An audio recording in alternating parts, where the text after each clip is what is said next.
প্রতিদিন সকালে মৌলির একটাই বায়না বাইরে যাওয়া। প্রতিদিন জেঠুর সঙ্গে ও বাইরে থেকে ঘুরে আসে, ঘুরে এসে একটু আজকে বায়না করেছে আমার সঙ্গে ঘুরতে যাওয়া। নিয়ে যাচ্ছি পাড়ারই একটা ঠাকুর দেখতে।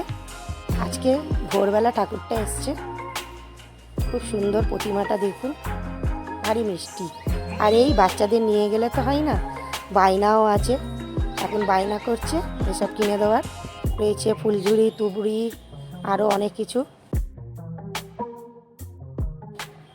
নিয়ে চলে এসেছি। মাত্র কয়েকটা জিনিস কিনেছি, বেশি কিছু কিনেনি, এই অল্প কটাতেই থাক।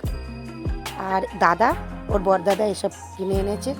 এগুলো ফানুসগুলো বেশ বড় বড়, দেখতেও ভারী মিষ্টি, কিন্তু লাল রং দেখুন।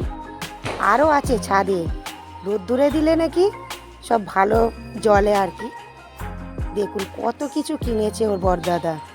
আজকে এইগুলো সব মৌলি জ্বালাবে, ওর দাদা জ্বালাবে, তো অনেক ছোট এইসবে। হ্যাঁ, আর একটা জিনিসও কিনেছি, এই দেখুন, এটা হচ্ছে অমর জ্যোতি প্রদীপ।